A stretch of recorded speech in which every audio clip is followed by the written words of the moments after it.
नमस्कार दोस्तों। तो चलिए आज की बेहतरीन कहानी को शुरू करते हैं। ये कहानी है ध्रुव जी की। ये उन दिनों की बात है जब मैं अपने ही गांव के स्कूल में पढ़ा करता था।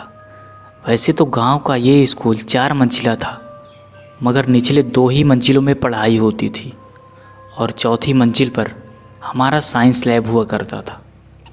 और स्कूल की तीसरी मंजिल खाली ही रहती थी। ना ही टीचर वहाँ जाते थे और ना ही विद्यार्थियों को वहाँ जाने की अनुमति थी। जब भी हमारे साइंस लैब का पीरियड होता तो हमें एक लाइन बनाकर जाना पड़ता था और वहाँ टीचर्स को ये सुनिश्चित करना होता था कि कोई लड़का तीसरी मंजिल पर तो नहीं घूम रहा है।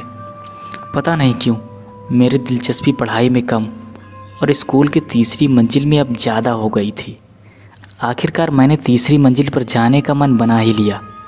मैंने इस काम को करने के लिए रविवार का दिन चुना ताकि मुझे कोई पकड़ ना पाए, मगर अकेले थोड़ा डर भी लग रहा था।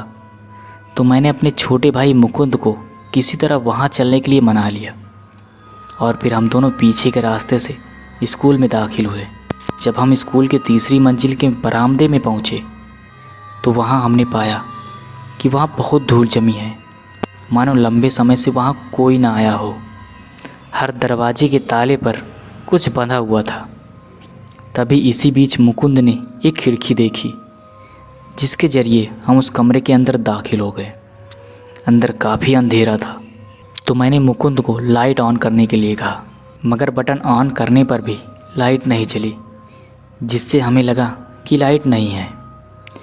हमें अब तक ये पता चल चुका था कि हम जिस कमरे में हैं ये एक साइंस लैब है जो कि काफ़ी बड़ा है।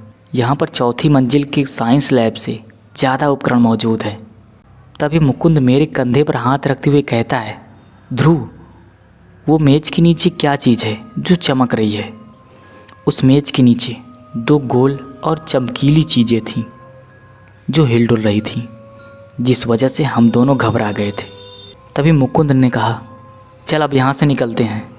जैसे ही हम दोनों वहाँ से निकलने के लिए मुड़े तो कमरे की लाइट्स एकदम से जल उठी। तब हमें पता चला कि वो गोल चमकीली चीज़ें जिसे देखकर हम जाने वाले थे, दरअसल वो बिल्ली की आंखें थीं जो मेज़ के नीचे अभी भी बैठी हुई थी। तभी मुकुंद ने मुझसे बोला, देख यहाँ कितनी सफाई है, यहाँ तो कोई आता नहीं है, फिर भी यहाँ इतनी सफाई कैसे? मुकुंद की बात बिल्कुल सही थी। शायद वह कमरा स्कूल का सबसे साफ़ सुथरा कमरा था।